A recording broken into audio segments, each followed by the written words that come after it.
Details on New York's EV tax rebate. Minnesota is set to impose an additional EV tax, and a law firm is looking to sue for false advertising around self-driving vehicles. Here are your Tesla tidbits for March 23, 2017.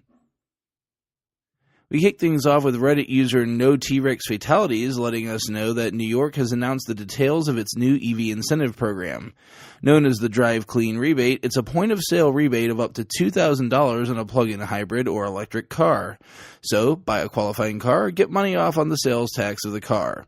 The amount of your rebate depends on two things. Firstly, and most importantly, the range of the car. Cars with a greater than 120-mile range on the battery pick up a full $2,000. 40 to 119 miles still picks up $1,700, which I think is pretty generous for a 40-mile car. 20 to 39 miles picks up $1,100, and below 20 miles only $500. The other measure is the price of the car. Unfortunately, if your car has an MSRP over $60,000, you can only pull down $500. No Teslas are getting big discounts here, but every little bit helps for sure, so make sure to take advantage of your cash. We go from a tax rebate in New York to a new tax in Minnesota. More credit to a Reddit user, this time YepSoundsGood7, posting an article from the Star Tribune that Minnesota EV owners may have a new tax coming at them. Legislation has been proposed that Minnesota EV and plug-in hybrid owners pay a $75 to $85 annual surcharge to make up for the fact that the cars are using public infrastructure but not paying the tax that goes along with it. Luckily, this is a fairly innocuous tax, as some other states charge more than double that.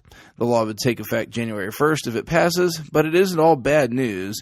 Those affected by the tax will pick up access to the high-occupancy lanes as a consolation prize. Lastly, back to the comedy department again. Electrek reports that there's a law firm looking to begin a class action suit against Tesla over the marketing of Autopilot 2.0 cars. They claim that Tesla markets the vehicle as full self-driving and that those claims now appear to be false.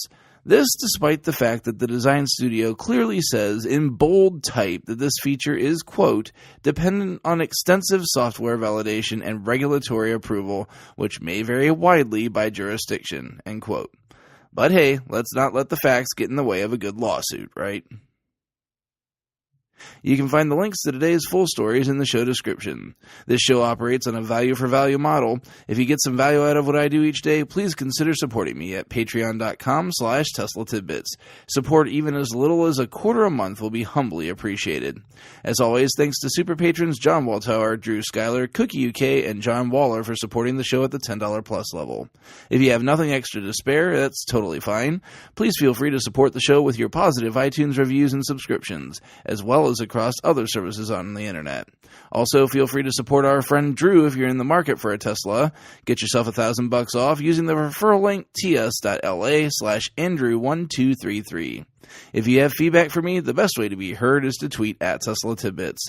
That's all for today. I'll see you back here again tomorrow. Until then, keep it charged and hit the road.